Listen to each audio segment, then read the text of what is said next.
আজকে বিশেষ দিন, আন্তর্জাতিক পথ শিশু দিবস। তো সেই হিসেবে ফুলের হাসি এটা আয়োজন করেছে হিউম্যান রাইটস, এই পুরস্কারটা আমাকে দিয়েছে, অ্যাওয়ার্ডটা। তো আমরা শুধু এরকম ছোট ছোট অনুষ্ঠান করে মানুষকে জানান তো দিতেই হবে, কিন্তু সাথে সাথে কাজও করতে হবে আমাদের।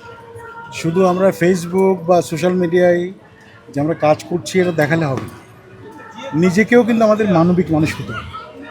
আপনার আশেপাশে কে আছে দেখবেন, আমরা তো সারা বাংলাদেশকে ঠিক করতে পারবো না, কিন্তু আশেপাশে যার যার জায়গা থেকে যদি আমরা একটু মানুষকে হেল্প করি, পথ শিশুদের হেল্প করি, তাহলে নিশ্চয়ই এটা ভালো।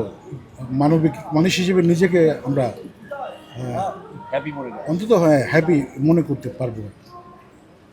রবিদা, একটু জানতে চাচ্ছিলাম একটু অন্য প্রসঙ্গে, সেটা হচ্ছে যে এবারকার মনোনয়নপত্র নিয়ে একটু জানতে চাই আপনার যারা শুভাকাঙ্ক্ষী, মানে আপনার সহশিল্পী যারা তারা মনোনয়নপত্র নিয়েছে, কেমন তাদেরকে উৎসাহিত করবেন একটু জানতে চাচ্ছিলাম আপনাদের।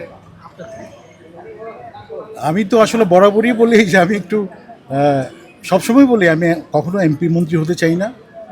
এমপি মন্ত্রী না হয়েও কিন্তু কাজ করা যায়। তবে যারা এমপি হতে চাচ্ছেন অবশ্যই শুভকামনা জানাই আমার কলিগসদের। নিশ্চয় তারাও আমাদের সংস্কৃতি নিয়ে কাজ করবেন যার যার জায়গা থেকে। এই তো আপনার নির্বাচন প্রচারণাকে কেন্দ্র করে অনেক গুজব ছড়িয়েছিল অনেকভাবে, আসলে হ্যাঁ, এটা গুজব হেয় করার উদ্দেশ্যে। হ্যাঁ, এটা কিছু মানুষ ভালোর সাথে মন্দ সবসময় থাকে, এটা সব সময় থাকবে।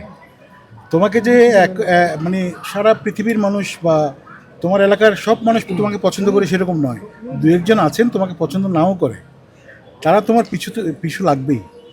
তো তাতে তোমার কিছু যায় আসে না, তোমাকে এগোতে হবে ভালোভাবে।